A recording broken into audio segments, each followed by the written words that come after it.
মদিনাতে শুয়ে আপনি মোদের সালাম শুনতে পান, কেমনে যাব মদিনাতে সে পথ মোদের কোলে দেন। আল্লাহুম্মা سيدنا مولانا محمد وعلى آله سيدنا مولانا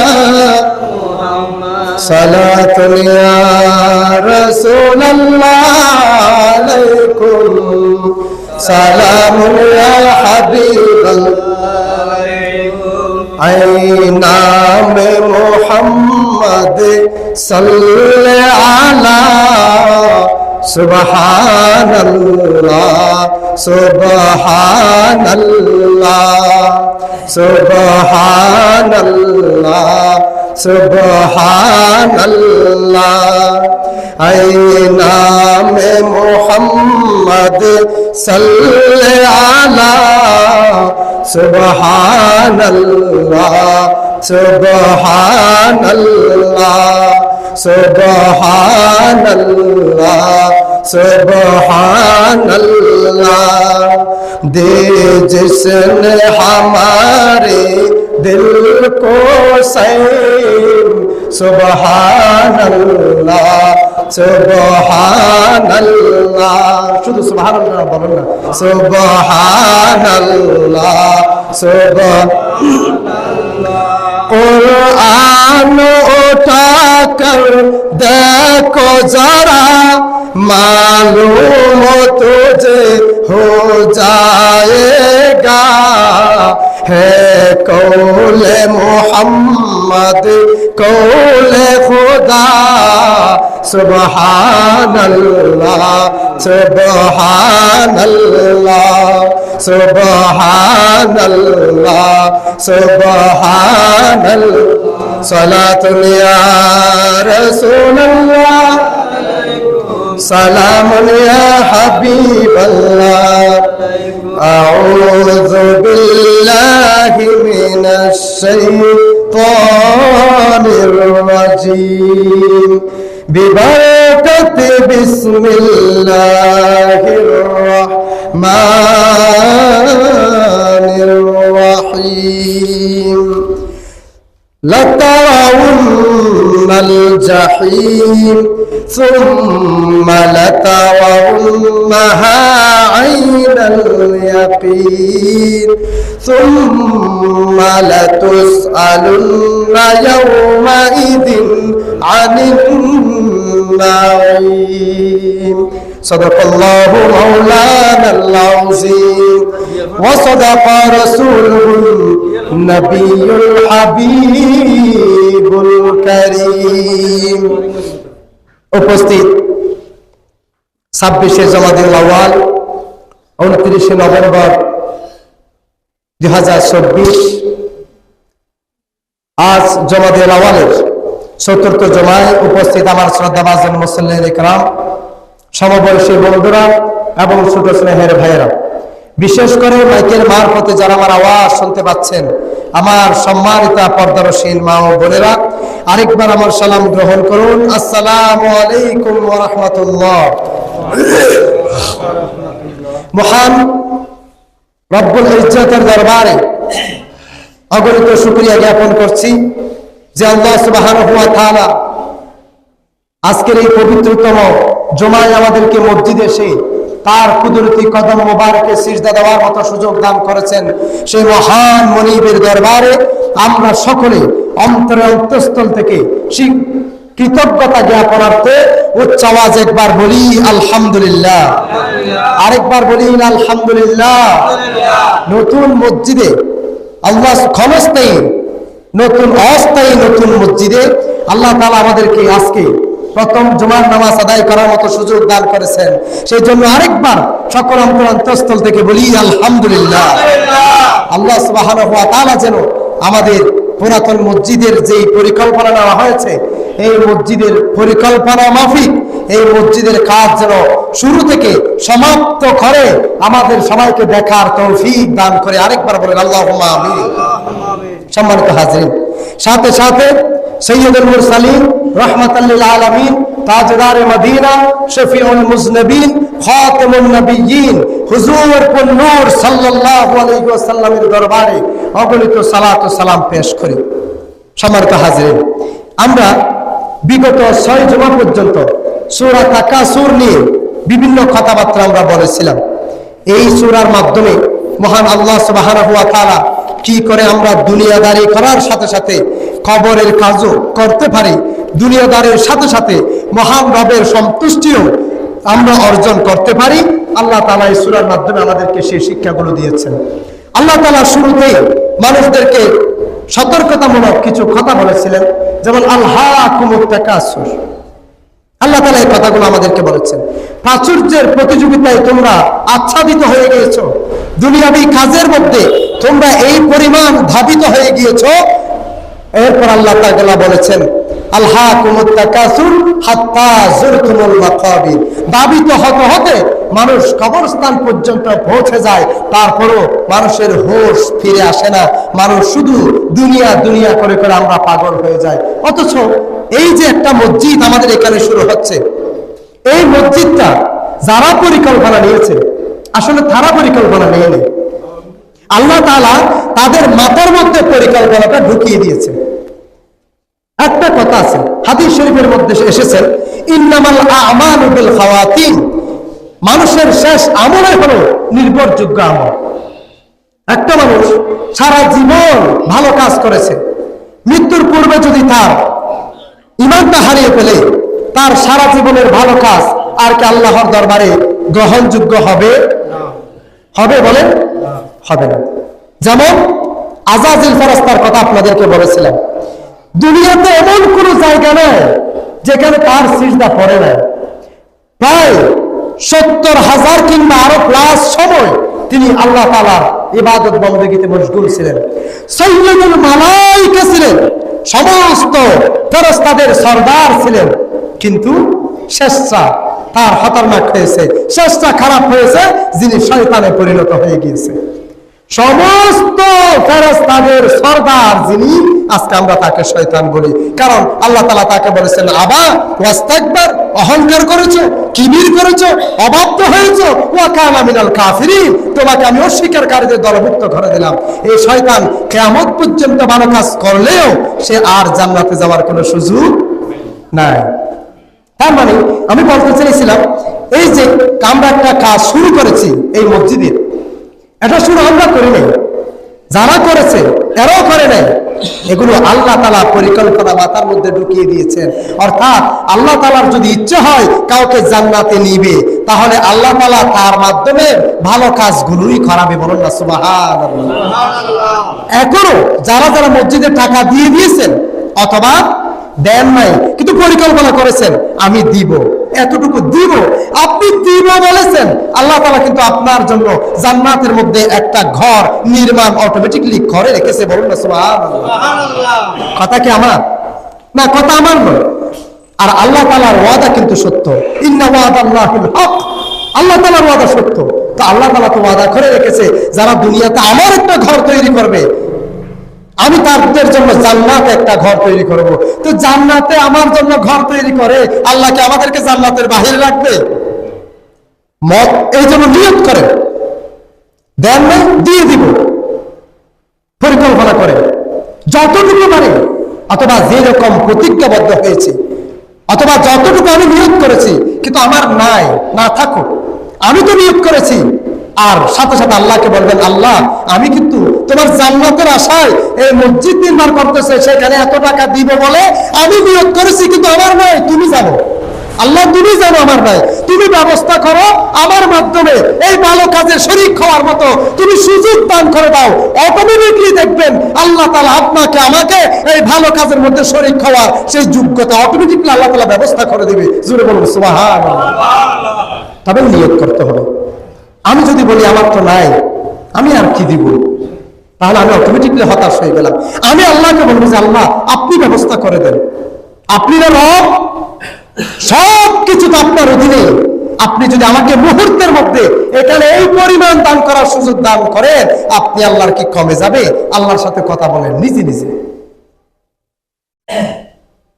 তাহলে আল্লাহ তাআলা আমাদের জন্য ব্যবস্থা করে দেবে। আর আমরা যদি নিয়তই না করি, তা আল্লাহ ব্যবস্থা করবে কেন? আমাদের নিয়ত করতে হবে, ভালো ভালো কাজের জন্য নিয়ত করতে হবে, তাহলে আল্লাহ তাআলা ব্যবস্থা করে দিবে। সুতরাং বলতে চেয়েছিলাম সূরা তাকাসুর নিয়ে আমরা আজকে 6 জুলাই অর্থাৎ 6ষ্ঠ পর্ব পর্যন্ত আমাদের আলোচনা আজকে চলতেছে। এই তাকাসুরের সূচনা আজকে শেষ আয়াতটা আমি আলোচনা তিলাওয়াত করেছি, এটা নিয়ে কিছু কথাবার্তা বলবো ইনশাআল্লাহ। সম্মানিত হাজরিন, আল্লাহ তাআলা সূচনার মধ্যে আমাদেরকে কি বললেন? আলহাকুমুত তাকাসুর, তোমরা দুনিয়ার প্রেমে পড়ে গিয়ে নিজে নিজে অন্ধ হয়ে গিয়েছো, দুনিয়ার প্রেমে অন্ধ হয়ে গিয়েছো। আমার কাজ ভালো লাগে না, আমার দিকে এগিয়ে আসো না, আমার কাজে সাহায্যের হাত বাড়িয়ে দিচ্ছ না, অথচ আমি আল্লাহর তোমাদের কোনো ব্যক্তির সাহায্যের প্রয়োজন নেই। আমি আল্লাহ সব করতে পারি, কিন্তু বান্দা আমি তো পরীক্ষা করবো, এমনি এমনি তো জান্নাতে দিয়ে দিব না, পরীক্ষা করবো, দেখবো পরীক্ষার মধ্যে খেয়ে উত্তীর্ণ হতে পারো। আল্লাহ তাআলা এটা বললেন সূরা মুলকের 2 নং আয়াতের মধ্যে। আল্লাহ তাআলা সেটাই বলেছেন, আল্লাযী খালাকাল মাউতা ওয়াল হায়াতা লিয়াবলুয়াকুম আইয়ুকুম আহসানু আমালা। বান্দা প্রতিযোগিতা করো, আমি তো দেখতে চাই প্রতিযোগিতার মাধ্যমে খেয়ে ভালো কাজের দিকে অগ্রাধিকার হতে পারো, অগ্রসর হতে পারো। আমাদেরকে নিয়োগ করতে হবে, এগিয়ে যাওয়ার জন্য চেষ্টা করব। শুধু পুরুষরা নয়, আমার পর্দানশীল মা বোনেরা যারা আমার আওয়াজ শুনতে পাচ্ছেন, আপনাদেরকেও এগিয়ে যেতে হবে, উদ্বুদ্ধ হতে হবে, ভালো কাজের দিকে এগিয়ে চলুন। গীবত থেকে দূরে সরে আসেন, একজন আরেকজনের দিকে তাকিয়ে লাভ নাই। নিজে যতটুকু করতে পারি, মৃত্যুর পর যখন কবরে একা একা শুয়ে থাকবো, ওই কবরে আমার কাজগুলি আমার উপকার আসবে, এছাড়া অন্যগুলো উপকার আসবে কিনা সন্দেহের মধ্যে থাকি। কে উপকার আসবে? আমার কাজগুলো, আমি যা করে যাব, যা ভালো কাজের জন্য রেখে যাব, ওইগুলোই তো আমার কবরের মধ্যে উপকার আসবে। তো বলতে চেয়েছিলাম আজকের জুমায় আমরা ধরেছি যেখানে আল্লাহ সুবহানাহু ওয়া তাআলা বলতেছেন সুম্মা লা তুসআলুন্না ইয়াওমা ইযিন আনিন নাঈম।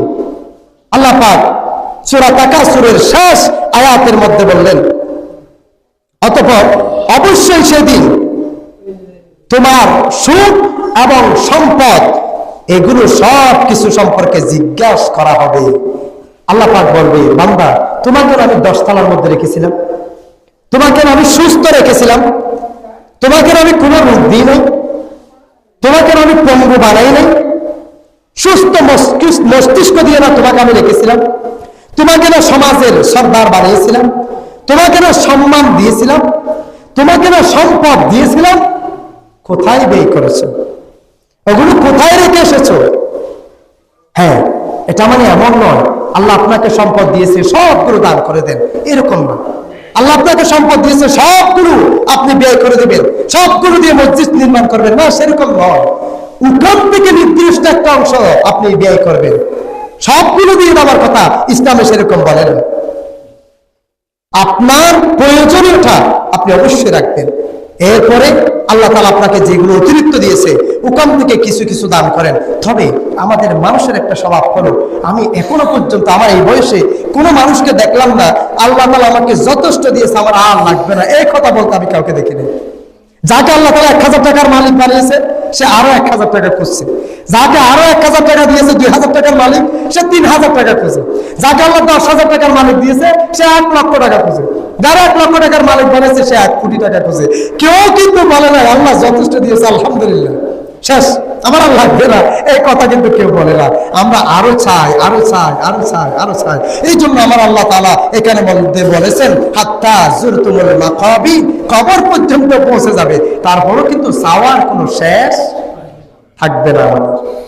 তবে হ্যাঁ, ওই সমস্ত গুণ তো আল্লাহ তাআলাই আমাদেরকে দিয়েছে, ওই সমস্ত গুণ থাকবে, তারপরেও আমরা যদি হকের সম্পদের নির্দিষ্ট পরিমাণ বন্টন করে মরতে পারি, তাহলে আল্লাহর জান্নাতও আমাদের জন্য অবধারিত থাকবে। বলুন না সুবহানাল্লাহ। একটু দরুদ শরীফ পড়ুন। আল্লাহুম্মা সাল্লি আলা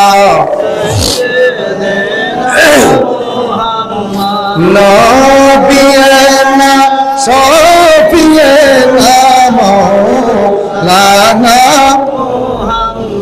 রোজ হাসরের ওই বিপদে সবাই নফসি নফসি করিবে। আরে উম্মতেরি মায়াই নবী, উম্মতেরি মায়াই নবী, উম্মতি উম্মতি বলিবে। আল্লাহুম্মা সাল্লি মুহাম্মাদ নবিয়ানা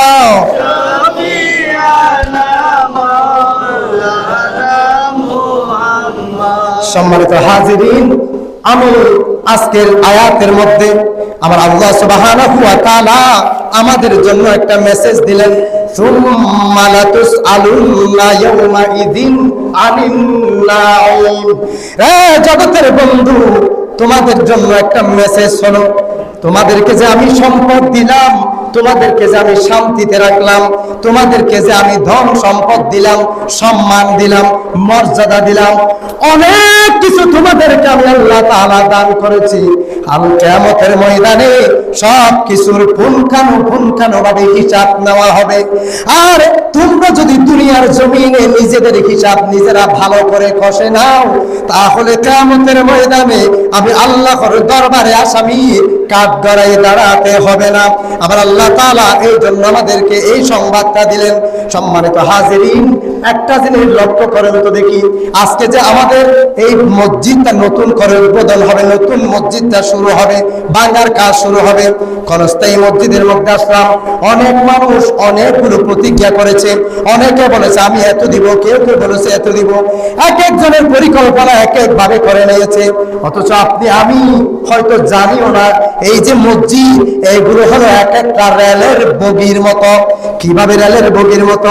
আপনারা হয়তো জানেন, একটা রেলের ইঞ্জিনের সাথে যদি 8-10টা কি 20টা যদি বগি বেঁধে দেওয়া হয়, ইঞ্জিন যেদিকে চলে যায় রেলের বগিগুলো সবগুলো সেদিকে টেনে টেনে নিয়ে যায়। যদি ইঞ্জিনের সাথে কানেক্ট থাকে, কোন একটা বগি যদি আপনি ইঞ্জিন থেকে সরিয়ে দেন, তাহলে ইঞ্জিন চলে যাবে, ওই বগিটা আর নিয়ে যাবে না। অনুরূপভাবে এই দুনিয়ার জমিনে যতগুলো মসজিদ রয়েছে, সমস্ত মসজিদ এক একটা রেলের বগির ন্যায়। কেমন করে বগির ন্যায়? এই এক একটা মসজিদ গিয়ে স্বয়ং কাবা শরীফ নামক ইঞ্জিনের সাথে কানেক্ট হবে। আর কাবা শরীফ ওই ইঞ্জিনটা ড্রাইভিং করবে আমার রাহমাতাল লিল আলামিন। জুড়ে বলুন সুবহানাল্লাহ। আমার প্যারে নবী ওই কাবা শরীফ নামক ইঞ্জিলটা নিয়ে, আর এই দুনিয়ার জমিনে যতগুলো মসজিদ নামক বগি আছে, এই সমস্ত বগির মধ্যে যতগুলো মানুষ উঠবে, অর্থাৎ যে সমস্ত মানুষ এই মসজিদগুলোর মধ্যে দান করবে, টাকা পয়সা দিবে, বিভিন্ন ধরনের শ্রম করবে, শ্রম দিবে, মানসিকভাবে, শারীরিকভাবে, আর্থিকভাবে, মসজিদে এসে হাজির হয়ে যাবে। এক একজন এক একটা টিকিট নেওয়ার মতো হয়ে যাবে। এই যে আমরা মসজিদের মধ্যে কন্টিনিউ যদি মসজিদ ওয়ালা হয়ে যায়, বিভিন্ন ধরনের সাহায্য সহযোগিতার হাত যদি বাড়িয়ে দিই, এই এক একটা বগি কাবা শরীফের সাথে কানেক্ট হয়ে যাবে। আর বগির মধ্যে আমরা যারা উঠব, এই সমস্ত মানুষগুলো নিয়ে আমার রাসূল কাবা শরীফ নিয়ে সুজা আল্লাহর জান্নাতে চলে যাবে। উচ্চ আওয়াজে বলুন না সুবহানাল্লাহ। হয়তো আপনারা বুঝেন, বগি থেকে যদি কোনো মানুষ নেমে যায়, রেল চলে যাবে, মানুষটার যাওয়ার সুযোগ থাকবে না গন্তব্যে। অনুরূপ ভাবে কোনো মানুষ যদি মসজিদ বিমুখ হয়ে যায়, মসজিদ থেকে যদি দূরে সরে যায়, বিভিন্ন ধরনের ভালো কাজ থেকে যদি দূরে সরে যায়, তাহলে নিজের কপাল নিজে পুড়লো, সেই বগির ভিতর আর ঢুকতে পারলো না। আর ওইদিকে জান্নাতে যাওয়ার সময় তার টিকিটটা আর থাকবে না, তার স্থানটা তিনি পাবে না। অনুরূপ ভাবে বিভিন্ন ধরনের এই সমস্ত ভালো কাজের সাথে যারা শরীক হয়, অর্থাৎ তারা সবাই বগির মধ্যে প্রবেশ করে। আর আমার রাসূলুল্লাহ ওই কাবা শরীফের সাথে যতগুলো বগির অ্যাডজাস্ট হবে, লাইন থাকবে, লিঙ্ক থাকবে, সবগুলোকে টেনে আগামী কিয়ামতের ময়দানে আমার রাসূল জান্নাতের মধ্যে নিয়ে যাবে। আরেকবার জোরে বলুন না সুবহানাল্লাহ। এই জন্য আমি বলি, ये कुदरत कामेल है, रहमत कामेल है, ये कुदरत कामेल है, रहमत कामेल है। अरे जल्दी से उठ जाओ ना भैया, और ना गाड़ी फेल है, ये कुदरत कामेल है। सुबहानाल्लाह বলুন না। এই বগিগুলোর মধ্যে যারা যারা উঠে যেতে পারবো, আমার রাসূলের মাধ্যমে সবাই জান্নাতের দিকে পৌঁছে যেতে পারবো। সুতরাং যে কাজ আমাদের মসজিদে শুরু করা হয়েছে, এই কাজের মধ্যে শুধু আমাদের মসজিদ কেন, সমস্ত মসজিদ মাদ্রাসাগুলোতে বিভিন্ন ভালো কাজের মধ্যে আমাদেরকে সব সময় এগিয়ে আসতে হবে। আমরা এগিয়ে যাব, আমাদের সাহায্য করবেন কে বলেন তো? আমার আল্লাহ আমাদেরকে সাহায্য করবে। এখন আমরা তো সামনের দিকে এগিয়েও গেলাম না, তারপরে বলছি আল্লাহ আমাদেরকে তো তৌফিক দেয় না, এই জন্য তো আমরা করতে পারতেছি না। এই কথা বললে কোনো লাভ হবে না। আমি সামনের দিকে এগিয়ে যাব, আল্লাহ আমাদেরকে সাহায্য করবে। দেখবেন অটোমেটিকলি আমাদের যে কোনো ভালো কাজের মধ্যে আমরা সবসময় শরীক হতে পারবো। তো সূরা তাকাসুরের যে বিষয়টা আমি শুরু করেছিলাম, আল্লাহ তাআলা বলতেছেন, বান্দা তোমাদেরকে যে আমি নিয়ামত দিয়েছি, সুখ শান্তি দিয়েছি, এইগুলো সম্পর্কে কাল কিয়ামতের মাঠে জিজ্ঞেস করা হবে। রাসূল পাক সাল্লাল্লাহু আলাইহি ওয়াসাল্লাম হাদিস শরীফের মধ্যে এসেছে, প্রিয় নবী সাল্লাল্লাহু আলাইহি ওয়াসাল্লাম বলতেছেন, তিরমিজি শরীফের হাদিস, কিয়ামতের মাঠে আল্লাহ তাআলার আরশের নিচে 7 শ্রেণীর ব্যক্তিকে আল্লাহ তাআলা আরশ আজিমের নিচে ছায়া দান করবে। সম্মানিত হাজিরিন, এই কথাগুলো বলতে গেলে আমাদের সময় দেরি হয়ে যাবে। আমরা আগামী সময় এই 7 শ্রেণীর ব্যক্তি কারা, যাদেরকে কিয়ামতের মাঠে আল্লাহ পাক আরশ আজিমের নিচে ছায়া দিবে, যারা সবাই নফসি নফসি করবে, সেই মুহূর্তে আমার রাসূল বলেন 7 শ্রেণীর ব্যক্তিকে আল্লাহ তাআলা আরশ আজিমের নিচে ছায়া দিবে। এবার চিন্তা করে দেখেন, আমাদেরকে যদি বলা হয় হুজুর আপনি ওই জায়গায় গেলে আপনার উপকার বেশি হবে, ওই জায়গায় গেলে উপকার কম হবে, এখন আপনারা বলেন তো আমি কোন দিকে যাব? উপকারের দিকে নাকি উপকার কম হবে সেদিকে? বেশির দিকে যাব। যেদিকে বেশি সেদিকে যাব, কমের দিকে তো আপনারাও যাবেন না, শুধু হুজুর কেন, আপনারাও যাবেন না। যেদিকে লাভ বেশি সেদিকে যাব। তো যেখানে কিয়ামতের মাঠে সবাই নফসি নফসি করবে, আমার রাসূল বলেন সেই দিন কিন্তু আল্লাহ তাআলা 7 শ্রেণীর ব্যক্তিকে কিয়ামতের ওই কঠিন মুহূর্তে আরশ আজিমের নিচে ছায়া দান করবে। জোরে বলুন না সুবহানাল্লাহ। তো আমরা কি চাই না ওই 7 শ্রেণীর ব্যক্তি কারা? আমরা কি সেই দলের মধ্যে ঢুকতে চাই না? আমরা ঢুকতে চাই।